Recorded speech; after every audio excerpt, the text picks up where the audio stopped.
నమస్కారం ETV news కు స్వాగతం ముఖ్యాంశాలు జూన్ నాటికి ఏపీలో కొత్త పరిశ్రమల ప్రారంభోత్సవం వచ్చే 100 రోజుల్లో 1000 కోట్ల విలువైన పర్యాటక ప్రాజెక్టులు కలెక్టర్ల సదస్సులో శాఖల నివేదికలు అగ్రిగోల్డ్ కేసు సీబీఐకి అప్పగించేందుకు చంద్రబాబు సంసిద్ధత పోలీసుల తీరుతో అనవసర విమర్శలు ఎదుర్కోవాల్సి వచ్చిందని అసహనం తెలంగాణలో పెట్టుబడులకు ముందుకొచ్చిన నెదర్లాండ్ సంస్థ 5,000 కోట్లతో అత్యాధునిక ఆసుపత్రులు నిర్మిస్తామని ప్రతిపాదనలు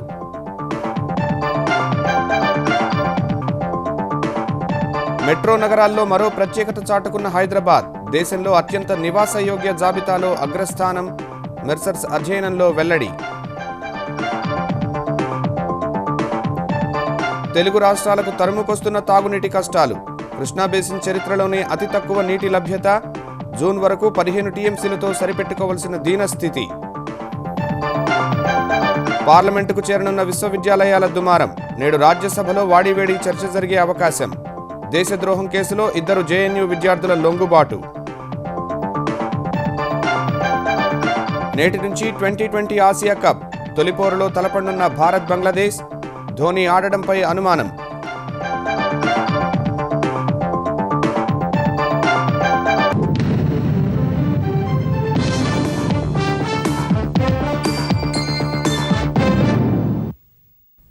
నవ్యాంధ్రలో పారిశ్రామిక ప్రగతి దిశగా అడుగులు పడుతున్నాయి జూన్ నాటికి 14 పరిశ్రమల కార్యకలాపాలు ప్రారంభం కానున్నట్లు అధికారులు కలెక్టర్ల సదస్సు ముగింపులో వెల్లడించారు పర్యాటక రంగంలో వచ్చే 100 రోజుల్లో 1000 కోట్ల విలువైన ప్రాజెక్టులు అందుబాటులోకి వస్తాయన్న అధికారులు విభజన తరువాత ఏపీలోని 4 ప్రధాన విమానాశ్రయాల్లో 59% రాకపోకలు పెరిగినట్లు ముఖ్యమంత్రి దృష్టికి తీసుకువెళ్లారు విజయవాడలో 2 రోజుల పాటు నిర్వహించిన కలెక్టర్ల సదస్సు ముగింపులో వివిధ శాఖలు తమ పరిధిలోని ప్రాజెక్టుల పురోగతిని ముఖ్యమంత్రి దృష్టికి తీసుకెళ్లాయి పారిశ్రామిక రంగంపై ప్రత్యేక ప్రదర్శన ఇచ్చిన పరిశ్రమల శాఖ అధికారులు ఇప్పటికే శంకుస్థాపన పూర్తయిన పలు ప్రాజెక్టుల సివిల్ వర్కులు తుది దశకు చేరినట్లు తెలిపారు జూన్ నాటికి దాదాపు 5,500 కోట్ల విలువైన 14 ప్రాజెక్టుల కార్యకలాపాలు ప్రారంభమవుతాయని తద్వారా 12,100 మంది యువతకు ఉపాధి లభిస్తుందని సీఎంకు వివరించారు మేలోగా మరో 39 ప్రాజెక్టులకు శంకుస్థాపనలు జరుగుతాయని మరో 69 ప్రాజెక్టుల ప్రతిపాదనను పట్టాలెక్కించేందుకు కసరత్తు చేస్తున్నట్లు చెప్పారు ఇందులో 5,000 కోట్లకు పైగా విలువైన మెగా ప్రాజెక్టులు ఉన్నాయని ఇవి కార్యరూపం దాల్చితే 5 లక్షల మందికి ఉద్యోగాలు లభిస్తాయని తెలిపారు ఇక పర్యాటక శాఖకు సంబంధించి వచ్చే 100 రోజుల్లో 1,000 కోట్ల రూపాయలకు పైగా విలువైన పర్యాటక రంగ ప్రాజెక్టులను అందుబాటులోకి తేనున్నట్లు ఆ శాఖ ముఖ్య కార్యదర్శి నీరబ్ కుమార్ కలెక్టర్ల సదస్సులో భాగంగా నివేదిక సమర్పించారు సమీప భవిష్యత్తులో 11,467 కోట్ల రూపాయల పెట్టుబడులు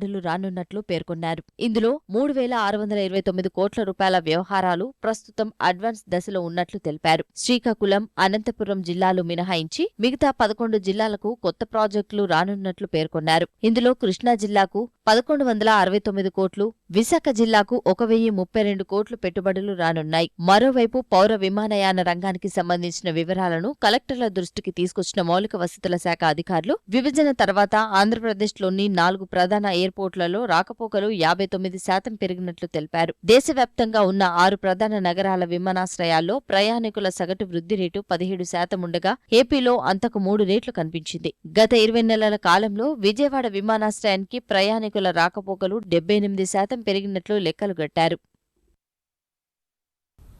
ఆంధ్రప్రదేశ్లోని అన్ని విశ్వవిద్యాలయాలను కలుపుతూ విద్యా గ్రిడ్ ఏర్పాటు చేయాలని ప్రభుత్వం నిర్ణయించింది ఐటీ శాఖ సహకారంతో డిజిటల్ అక్షరాస్యత కార్యక్రమాన్ని మరింత ముందుకు తీసుకువెళ్లేందుకు ఎడ్యుగ్రిడ్ కార్యక్రమాన్ని అమలు చేస్తున్నామని ముఖ్యమంత్రి చంద్రబాబుకు వివరించిన విద్యాశాఖ అధికారులు దీని ద్వారా విద్యార్థులు తమ హాజరు సమాచారాన్ని గ్రేడింగ్ అసైన్మెంట్స్ ఇతర సౌకర్యాలను విశ్వవిద్యాలయం వెబ్సైట్ ద్వారా పొందే అవకాశం ఉంటుందని చెప్పారు ఈ సందర్భంగా రాష్ట్రంలోని 143 ప్రైవేటు ప్రభుత్వ కళాశాలలన్నింటికీ నాక్ అక్రిడేషన్ వచ్చేలా చూడాలని ఆదేశించిన చంద్రబాబు పాఠశాలలో ఆంగ్ల మాధ్యమాన్ని బోధనా భాషగా అమలు చేయాలని సూచించారు అంగన్వాడీ కేంద్రాలన్నింటినీ ఉచిత పాఠశాలలుగా మార్చాలని సూచించారు అగ్రిగోల్డ్ కుంభకోణాలపై సీబీఐతో విచారణ జరిపించేందుకైనా సిద్ధమేనని ఆంధ్రప్రదేశ్ ముఖ్యమంత్రి చంద్రబాబు నాయుడు స్పష్టం చేశారు ఈ కేసు వ్యవహారంలో పోలీసుల తీరుతో రాష్ట్ర ప్రభుత్వం అనవసర విమర్శలు ఎదుర్కొందని కలెక్టర్ల సదస్సు ముగింపులో శాంతి భద్రతలపై నిర్వహించిన సమీక్షలో అభిప్రాయపడ్డారు ప్రస్తుతం కేసును విచారిస్తున్న హైకోర్టు సీబీఐ దర్యాప్తునకు ఆదేశించినా అభ్యంతరం లేదని లేదంటే తానైనా కేంద్రానికి లేఖ రాయడానికి సిద్ధమని అన్నట్లు తెలిసింది విజయవాడలో కొన్నేళ్లుగా కొనసాగుతున్న కార్యకలాపాలను నియంత్రించాలని సూచించారు అమరావతిలో 300 కోట్ల రూపాయల కేంద్రం నిధులతో ఏర్పాటు చేసే జాతీయ స్థాయి వైజ్ఞానిక పరిశోధనశాలతో పాటు తాత్కాలిక ల్యాబ్ ఏర్పాటుకు సీఎం పచ్చజెండా ఊపినట్లు తెలిసింది. ప్రభుత్వం ఏర్పాటై 2 ఏళ్లవుతున్నా ఇంకా ఎర్రచందనం అక్రమ రవాణా కొనసాగుతుండడం పట్ల అసంతృప్తి వ్యక్తం చేసిన చంద్రబాబు పూర్తి స్థాయిలో రూపుమాపాలని స్పష్టం చేశారు. ఆంధ్రప్రదేశ్లో ఎన్టీఆర్ ఇళ్ల లబ్ధిదారుల ఎంపికలో తీవ్ర జాప్యం జరుగుతోంది. ఈ ఆర్థిక సంవత్సరం 2 లక్షల ఇళ్లు నిర్మించాలని లక్ష్యంగా పెట్టుకోగా కేవలం 94,446 మంది లబ్ధిదారుల్ని మాత్రమే గుర్తించారు. పశ్చిమ గోదావరి జిల్లాలో 82%, కర్నూలు జిల్లాలో 80% లబ్ధిదారుల ఎంపిక పూర్తవగా రాజధాని ప్రాంతంలో నిరాశాజనకంగా ఉంది. కృష్ణా జిల్లాలో 10, గుంటూరు జిల్లాలో 21% మందిని మాత్రమే ఎంపిక చేశారు. కొన్ని నిబంధనలతో పాటు రాజకీయ జోక్యం కూడా లబ్ధిదారుల గుర్తింపులో జాప్యానికి కారణమనే ఆరోపణలు వినిపిస్తున్నాయి. క్షేత్రస్థాయిలో జన్మభూమి కమిటీలు జాబితాలు అందించలేకపోవడం, తుది జాబితా ఖరారుకు అభ్యంతరాలు లేవనెత్తడం, ఇప్పటికే ఇళ్లు కట్టుకున్న వాళ్లను లబ్ధిదారులుగా గుర్తించాలనడం వంటి కారణాలతో ప్రక్రియ ముందుకు సాగటం లేదు. ఇదే సమయంలో కేటాయించిన ఇళ్లలో 50% లేఅవుట్ తరహాలో కాలనీలుగా నిర్మించాలని, 50% వ్యక్తిగతంగా లబ్ధిదారులకు ఉన్న స్థలాల్లో నిర్మించాలని నిర్ణయించగా కాలనీలకు వెళ్లేందుకు ఎవరూ ఆసక్తి చూపడం లేదని తెలుస్తోంది. తెలంగాణ వైద్య రంగంలో పెట్టుబడులు పెట్టేందుకు నెదర్లాండ్స్కు చెందిన ఎన్రాఫ్ నోనియస్ కంపెనీ ముందుకు వచ్చింది. ఈ మేరకు ముఖ్యమంత్రి కేసీఆర్ను కలిసిన ఆ సంస్థ ప్రతినిధులు నెదర్లాండ్స్కు చెందిన రాబో బ్యాంకు నుంచి 5,000 కోట్ల ఆర్థిక సహకారంతో వైద్య రంగంలో మౌలిక వసతులు కల్పిస్తామని ప్రతిపాదించారు. హైదరాబాద్, కరీంనగర్, ఖమ్మం, వరంగల్ జిల్లాలన్నింటిలో కలిపి దాదాపు 5,000 పడకలు గల ఆసుపత్రుల నిర్మాణానికి ప్రభుత్వం ప్రణాళికలు రచిస్తోందని ఈ సందర్భంగా కేసీఆర్ ఎన్రాఫ్ నోనియస్ కంపెనీ ప్రతినిధులకు తెలిపారు. మల్టీ స్పెషాలిటీ ఆసుపత్రుల నిర్మాణం, అందులో అవసరమైన వైద్య సామగ్రి పంపిణీలో తమ కంపెనీ ప్రగతి సాధించిందని, శ్రీలంకలో తాము చేపట్టిన ప్రాజెక్టులను పరిశీలించాల్సిందిగా ఎన్రాఫ్ నోనియస్ ప్రతినిధులు కోరగా వారంలో బృందాన్ని తీసుకువెళ్లాలని వైద్య ఆరోగ్య శాఖ మంత్రి లక్ష్మారెడ్డిని కేసీఆర్ ఆదేశించారు. రాష్ట్రంలో విద్యుత్ డిమాండ్ అంతకంతకు పెరుగుతున్న వేళ తెలంగాణ ప్రభుత్వం పొదుపుపై దృష్టి సారించింది. విద్యుత్ ఆదా చేసే ఎల్ఈడీ బల్బులను రాష్ట్రమంతటా ఉచితంగా ఇంటికి 2 చొప్పున పంపిణీ చేయాలని నిర్ణయించింది. పైలట్ ప్రాజెక్టు కింద తొలుత మెదక్, నిజామాబాద్ జిల్లాల్లో అన్ని గృహాలకు ఎల్ఈడీ బల్బులు అందించాలని తెలంగాణ ఇంధన శాఖ సన్నాహాలు చేస్తోంది. 60 వాట్ల సంప్రదాయ బల్బుల స్థానంలో 9 వాట్ల 2 ఎల్ఈడీ బల్బులను అందించనున్నారు. అక్కడ విద్యుత్ ఆదా అయ్యే తీరును పరిశీలించి మిగతా జిల్లాలకు విస్తరించనున్నారు. ప్రస్తుతం వినియోగంలో ఉన్న 90% విద్యుత్ను ఆదా చేసే అవకాశం ఉందని అంచనా వేస్తున్న ఇంధన శాఖ అధికారులు ఆదా చేసిన కరెంటును పరిశ్రమలకు వినియోగించవచ్చని భావిస్తున్నారు. దేశంలోనే అత్యుత్తమ నివాసయోగ్యమైన నగరంగా హైదరాబాద్ ఖ్యాతి గడించింది.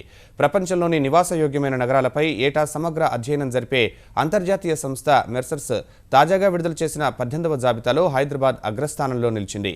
ప్రపంచవ్యాప్తంగా 230 నగరాలు పరిశీలించిన మెర్సర్స్ తొలి స్థానం ఆస్ట్రియా రాజధాని వియన్నాకు కట్టబెట్టింది. హైదరాబాద్ గత ఏడాది కంటే ఒక ర్యాంకు కోల్పోయినప్పటికీ ప్రపంచవ్యాప్తంగా 139వ స్థానంలో నిలిచింది. దేశంలో మాత్రం మిగతా మెట్రో నగరాలన్నింటినీ వెనక్కి నెట్టి తొలి స్థానాన్ని ఆక్రమించింది. ఆ తర్వాతి స్థానాల్లో పుణె, బెంగళూరు, చెన్నై, ముంబై, కోల్కతా, ఢిల్లీ నిలిచాయి. రాజకీయ, సామాజిక, ఆర్థిక, సాంస్కృతిక పరిస్థితులతో పాటు వైద్య ఆరోగ్యం, పాఠశాలలు, విద్యా ప్రమాణాలు, ప్రజాసేవలు, రవాణా, వినోదం, సరకుల లభ్యత, గృహ సదుపాయం, పర్యావరణం వంటి అంశాలను పరిగణలోకి తీసుకుని ఈ నివేదిక రూపొందించినట్లు మెర్సర్ సంస్థ వెల్లడించింది. ప్రపంచవ్యాప్తంగా బహుళజాతి కంపెనీలు తమ కార్యాలయాల ఏర్పాటుకు, ఉద్యోగులకు చెల్లించే వేతనాలు నిర్ణయించేందుకు మెర్సర్స్ నివేదికను ప్రాతిపదికగా తీసుకుంటాయి. పార్లమెంటు బడ్జెట్ సమావేశాల్లో నేటి నుంచి మాటల యుద్ధం మొదలు కానుంది. తొలి రోజు రాష్ట్రపతి ప్రసంగానికే పరిమితం కాగా నేటి నుంచి రాజకీయ దుమారం రేపుతున్న వివిధ అంశాలపై చర్చలు జరగనున్నాయి. ఇవాళ ఢిల్లీ జేఎన్యూతో పాటు హైదరాబాద్ విశ్వవిద్యాలయంలో రోహిత్ ఆత్మహత్య దుమారంపైన రాజ్యసభలో చర్చించాలని సభా వ్యవహారాల సంఘం నిర్ణయించింది. ఇప్పటికే ఈ అంశంపై దుమ్మెత్తిపోస్తున్న విపక్షాలను తిప్పికొట్టేందుకు అధికార పక్షం అస్త్రశస్త్రాలతో సిద్ధమైంది. విశ్వవిద్యాలయాల వ్యవహారంపై ఏమాత్రం వెనక్కి తగ్గరాదని భాజపాతో పాటు ఎన్డీఏ సమావేశాల్లో నిర్ణయించారు. 2 సమావేశాలకు హాజరైన భాజపా అధ్యక్షుడు అమిత్ షా జేఎన్యూ కేసు పూర్వాపరాలను నేతలకు తెలిపారు. కార్గిల్ యుద్ధం తర్వాత సైనిక అధికారులపై జేఎన్యూలో జరిగిన దాడి వంటి ఘటనలు తమ వాదనలకు బలం చేకూర్చేలా సభలో లేవనెత్తాలని సభ్యులకు సూచించారు. జేఎన్యూలో జరిగిన సంఘటనలు క్రమాన్ని వివరించిన షా దేశద్రోహులకు రాహుల్ మద్దతు పలుకుతున్నారని ఆరోపించారు. ఈ సందర్భంగా విద్యార్థులపై పెట్టిన దేశద్రోహం కేసును ఆర్థిక మంత్రి జైట్లీ సమర్థించినట్టు పార్టీ వర్గాలు తెలిపాయి. దేశద్రోహం ఆరోపణలు ఎదుర్కొంటున్న ఢిల్లీ జేఎన్యూ విద్యార్థులు ఉమర్ ఖలీద్ భట్టాచార్యను నాటకీయ పరిణామాల నడుమ లొంగిపోయారు. ఆదివారం రాత్రి నుంచి జేఎన్యూ ప్రాంగణంలోనే వేచి ఉన్న విద్యార్థులు బెయిల్ పిటిషన్ తిరస్కరిస్తూ ఢిల్లీ హైకోర్టు ఇచ్చిన ఆదేశాల మేరకు అర్ధరాత్రి లొంగిపోయారు. రాత్రి 11:30 గంటల సమయంలో విశ్వవిద్యాలయ ప్రాంగణం నుంచి బయటకు వచ్చి అప్పటికే సిద్ధంగా ఉన్న పోలీసు వాహనంలో వెళ్లిపోయారు. ఆ సమయంలో మీడియా వెంబడించకుండా విద్యార్థులు మానవహారంలా ఏర్పడి అడ్డుకున్నారు. వారిని దక్షిణ మండల పోలీస్ ఠాణాలో ఉంచారు. ఈ ఉదయం వారిద్దరినీ పోలీసులు మ్యాజిస్ట్రేట్ ముందు హాజరుపరచనున్నారు. ఫిబ్రవరి 9న జేఎన్యూలో దేశ వ్యతిరేక నినాదాలు చేశాడని ఆరోపణలు ఎదుర్కొంటున్న విద్యార్థి సంఘ నేత కన్నయ్య కుమార్ పక్కనే ఉమర్ భట్టాచార్య సహా మరో ముగ్గురున్నారు. మరోవైపు కన్నయ్య కుమార్ బెయిల్ పిటిషన్పై ఢిల్లీ హైకోర్టులో ఇవాళ విచారణ జరగనుంది. తెలుగు రాష్ట్రాలను తాగునీటి కష్టాలు తరుముకొస్తున్నాయి. అన్ని జలాశయాల్లో నీటి నిల్వలు అడుగంటిపోయాయి. శ్రీశైలంలో మరో 15 టీఎంసీలు మాత్రమే వినియోగానికి మిగిలి ఉండగా ఇరు రాష్ట్రాల అవసరాలు మాత్రం 25 టీఎంసీల వరకు ఉంది. కృష్ణా బేసిన్ చరిత్రలోనే ఈ ఏడాదే అతి తక్కువ నీటి లభ్యత సంవత్సరమని అధికారులు చెబుతున్నారు. వర్షాభావ పరిస్థితులకు తోడు ముందే మండుతున్న ఎండలతో తెలుగు రాష్ట్రాల్లో తాగునీటి సమస్య తీవ్ర రూపం దాల్చుతోంది. భూగర్భ జలమట్టాలు గణనీయంగా పడిపోయి ఇప్పటికే పలుచోట్ల బోర్లు మొండికేస్తుండగా ఇరు రాష్ట్రాల దాహార్తి తీర్చాల్సిన ప్రధాన జలాశయాలు ఖాళీ అవుతుండడం ఆందోళన కలిగిస్తోంది. అన్ని జలాశయాల్లోనూ కనీస నీటి మట్టాలు కూడా లేని దయనీయ పరిస్థితులు నెలకొన్నాయి. కీలకమైన కృష్ణా బేసిన్ పరిధిలోని జలాశయాల్లో నీటి నిల్వలు అడుగంటాయి. శ్రీశైలం జలాశయ కనీస నీటి మట్టం 834 అడుగులు కాగా ఈ ఏడాది 790 అడుగుల వరకు వినియోగించుకోవాలని నిర్ణయించారు. అంటే వినియోగానికి మరో 15 టీఎంసీల నీరు మాత్రమే అందుబాటులో ఉంది. ఈ నీటినే జూన్ వరకు సర్దుకోవాల్సి ఉండగా అప్పటికీ వర్షాలు రాకుంటే జులై అవసరాలకు వాటిపైనే ఆధారపడ్డం అనివార్యం కానుంది. ఇక నాగార్జున సాగర్ కనీస నీటి మట్టం 510 అడుగులు కాగా ప్రస్తుతం 508.50 అడుగులు ఉంది. ఇక్కడ కూడా కనీస నీటి మట్టానికి మించి ఇప్పటికే వినియోగించారు. మార్చి నుంచి జూన్ వరకు గ్రేటర్ హైదరాబాద్కు 6 టీఎంసీల నీరు అవసరమనే అంచనాతో అధికారులు కృష్ణా బేసిన్ నుంచి ప్రతి నెల 1.5 టీఎంసీలు తీసుకుంటున్నారు. ఇదే సమయంలో సాగర్ ఎడమ కాల్వ కింద తాగునీటి అవసరాలకు 5 టీఎంసీలు ఇవ్వాలని తెలంగాణ ప్రభుత్వం కృష్ణా బోర్డును కోరనుండగా ఆంధ్రప్రదేశ్ జలవనరుల విభాగం కుడి కాల్వ కింద 6, ఎడమ కాల్వ కింద 3, కృష్ణా డెల్టాకు మరో 4 టీఎంసీలు కోరాలని భావిస్తోంది. ఈ లెక్కన ఇరు రాష్ట్రాల డిమాండ్ 25 టీఎంసీలకు పైగా ఉంటే 15 టీఎంసీలు మాత్రమే అందుబాటులో ఉంది. అందులోనూ ఆవిరయ్యే నీరు పోను 12 నుంచి 13 టీఎంసీలు మాత్రమే మిగులుతుందని, దాన్నే 2 రాష్ట్రాలు సర్దుకోవాల్సి ఉంటుందని కృష్ణా బోర్డు వర్గాలు తెలిపాయి. ప్రస్తుత సంవత్సరం ఫిబ్రవరి 22 వరకు కృష్ణా బేసిన్లో 181 టీఎంసీలు మాత్రమే వినియోగించగా 1972-73 నుంచి ఇప్పటి వరకు అతి తక్కువ నీటి వినియోగం జరిగిన సంవత్సరం ఇదేనని జలవనరుల అధికారులు తెలిపారు. వ్యవసాయ రుణమాఫీ బకాయిలను ఏకమొత్తంలో చెల్లించేందుకు వచ్చే బడ్జెట్లో నిధులు కేటాయించాలని తెలంగాణ వ్యవసాయ శాఖ ప్రభుత్వాన్ని కోరింది. రుణమాఫీ పథకం కింద ఈ సంవత్సరం జూన్లోగా 8,500 కోట్ల రూపాయల నిధులు విడుదల చేయాలని విజ్ఞప్తి చేసింది.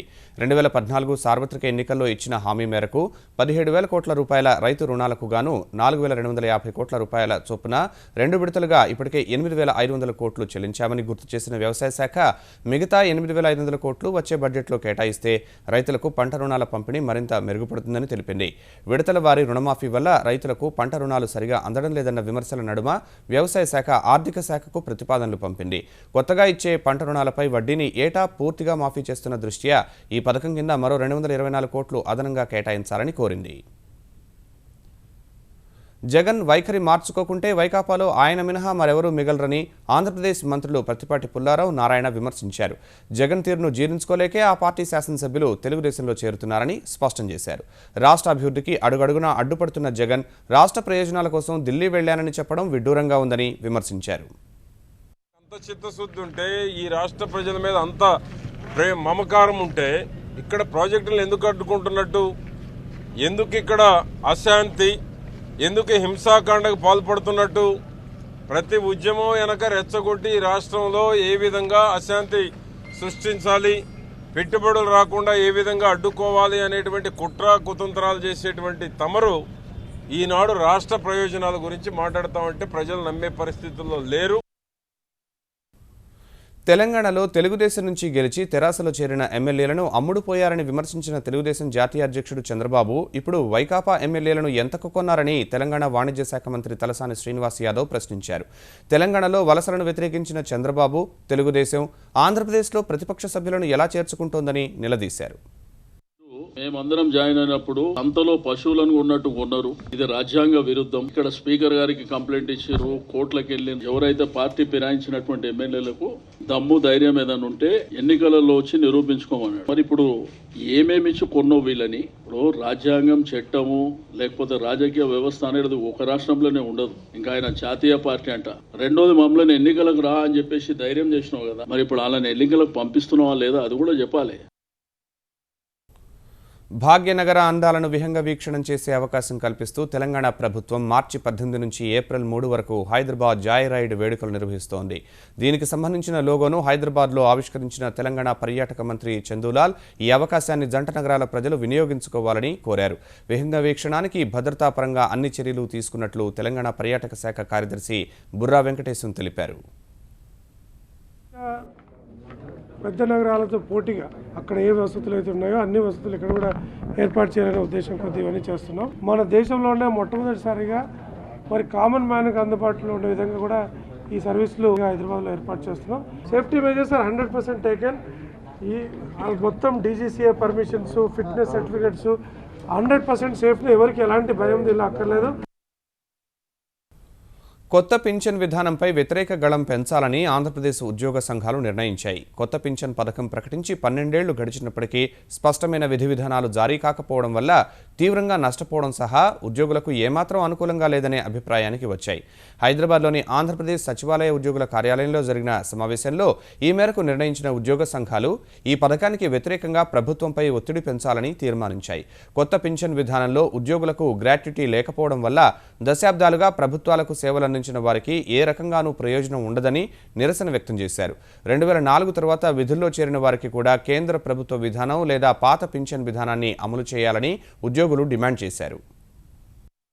ఫర్ ఎగ్జాంపుల్ ఒక ఎంప్లాయీ రిటైర్డ్ అయ్యేసరికి 40,000 బేసిక్ పే ఉంటే 20,000 పెన్షన్ అనేది ఖచ్చితంగా వస్తుంది. డిఏ వస్తుంది, దాని మీద అది పెరుగుతూ ఉంటుంది ఇయర్లీ. ఇప్పుడు వాళ్ళకి ఏంటంటే ఇప్పుడు సర్వీసులో చేరిన రోజు నుంచి 10% అమౌంట్ కట్టమంటున్నారు.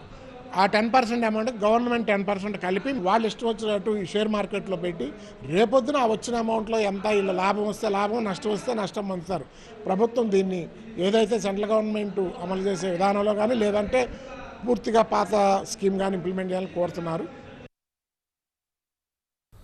ఆంధ్రప్రదేశ్ శాసనసభ బడ్జెట్ సమావేశాలు మార్చి 5 నుంచి జరగనున్నాయి. మార్చి 5న మధ్యాహ్నం 3 గంటలకు సమావేశాలు ఆరంభమవుతాయని ఆంధ్రప్రదేశ్ శాసనసభ సచివాలయం ప్రకటించింది. శాసనమండలి సమావేశాలు కూడా ఆ రోజే మొదలవుతాయని తెలిపిన శాసనసభ సచివాలయం మొదటి రోజు ఉభయ సభల సంయుక్త సమావేశంలో గవర్నర్ ప్రసంగిస్తారని తెలిపింది. మార్చి 10న ఆర్థిక మంత్రి యనమల రామకృష్ణుడు బడ్జెట్ను ప్రవేశపెడతారని శాసనసభ సచివాలయం ఇవాళ వెలువరించిన నోటిఫికేషన్లో తెలిపింది. మొదట బడ్జెట్ సమావేశాలను ఆంధ్రప్రదేశ్ భూభాగంలోనే నిర్వహించాలని భావించినప్పటికీ సరైన వేదిక లభించని పరిస్థితిలో హైదరాబాద్లోనే జరపాలని ప్రభుత్వం నిర్ణయించింది. ఆంగ్ల భాషపై మమకారం కంటే మాతృభాషపై ప్రేమ పెంచుకోవాలని సుప్రీంకోర్టు న్యాయమూర్తి జస్టిస్ ఎన్వి రమణ అన్నారు. ఆంధ్ర విశ్వవిద్యాలయం ఉపన్యాసకుడు కృష్ణాభిషేక్ రచించిన English soft skills for lawyers పుస్తకావిష్కరణ కార్యక్రమంలో పాల్గొన్న ఆయన తెలుగేతర రాష్ట్రాల్లో తెలుగు మాధ్యమం విద్యార్థులు పడుతున్న కష్టాల పట్ల ఆవేదన వ్యక్తం చేశారు. తెలుగు ప్రభుత్వాలు ఈ సమస్యపై దృష్టి సారించాలని సూచించారు.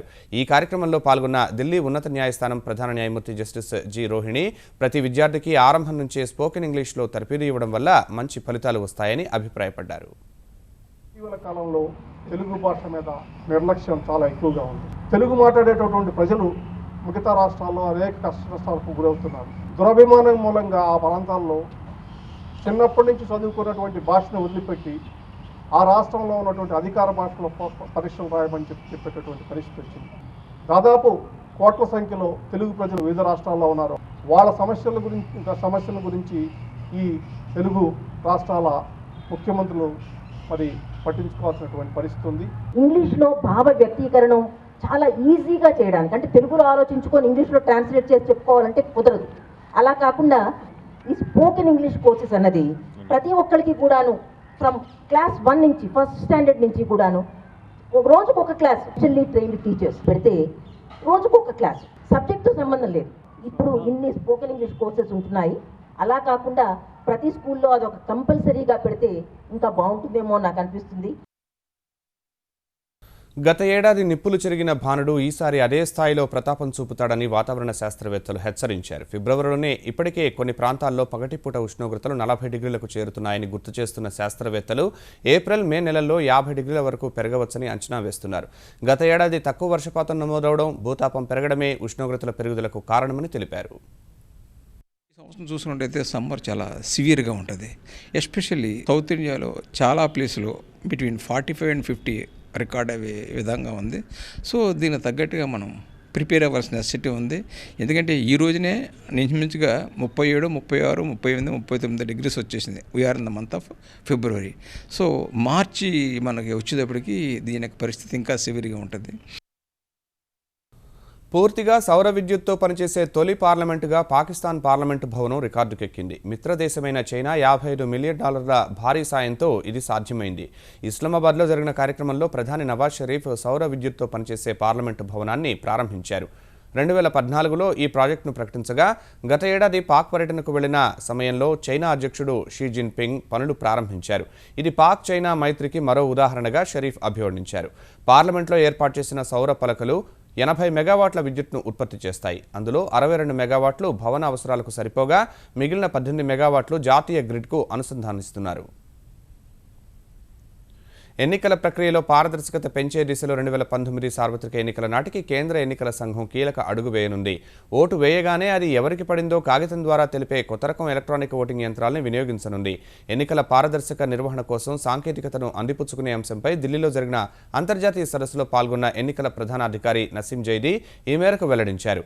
సమీప భవిష్యత్తులో అంతర్జాలం ద్వారా ఓటు వేసే అవకాశం కల్పించే యోచన లేదన్న ఆయన ఈ పోస్టల్ బ్యాలెట్ కోసం ఇప్పటికే ఓ సాఫ్ట్వేర్ను పరీక్షిస్తున్నట్టు చెప్పారు. కొత్త ఈవీఎం ద్వారా ఓటు వేయగానే ఆ ఓటు ఎవరికి పడిందో తెలుపుతూ ముద్రించిన కాగితం వస్తుందని, తన ఓటు సక్రమంగానే పడిందని ఓటరు నిర్ధారించుకున్న తర్వాత వాటిని భద్రపరుస్తామని జైదీ వివరించారు. ఈవీఎంలో నమోదైన ఓట్ల లెక్కింపులో ఏమైనా తేడాలు వస్తే కాగితాల ఆధారంగా నిగ్గు తేలుస్తామని చెప్పారు. కొత్త రకం ఈవీఎంలను ఇప్పటికే పలు ఎన్నికల్లో ప్రయోగాత్మకంగా వాడినట్టు వివరించారు. 1993 ముంబై పేలుళ్ల కేసులో పుణేలోని ఎర్రవాడ కారాగారంలో శిక్ష అనుభవిస్తున్న బాలీవుడ్ నటుడు సంజయ్ దత్ రేపు విడుదల కానున్నారు. సత్ప్రవర్తన కారణంగా శిక్ష పూర్తి కాకముందే మున్నాభాయ్ బాహ్య ప్రపంచంలోకి అడుగుపెడుతున్నారు. అక్రమంగా ఆయుధాలు కలిగి ఉన్నారన్న ఆరోపణలతో 1993లోనే అరెస్టైన సంజయ్ దత్ కేసు విచారణ సమయంలోనే 18 నెలలు జైలు జీవితం గడిపారు. విచారణ పూర్తయ్యాక 2013లో ఆయన్ని దోషిగా తేల్చిన ముంబై టాడా న్యాయస్థానం 6 ఏళ్లు జైలు శిక్ష విధించింది. 25,000 జరిమానా విధించింది. సుప్రీంకోర్టును ఆశ్రయిస్తే 1 ఏడాది జైలు శిక్ష తగ్గింది. 5 ఏళ్లు శిక్షకు గాను సంజయ్ దత్ 4 ఏళ్ల 3 నెలల 14 రోజులు జైల్లో గడిపారు. సత్ప్రవర్తన కారణంగా ముందే విడుదలవుతున్నారు. శిక్షాకాలంలో ఆయన రేడియో జాకీగా ఇతర పనుల ద్వారా ₹440 సంపాదించారు. ఈటీవీ న్యూస్ సమాప్తం. నమస్కారం.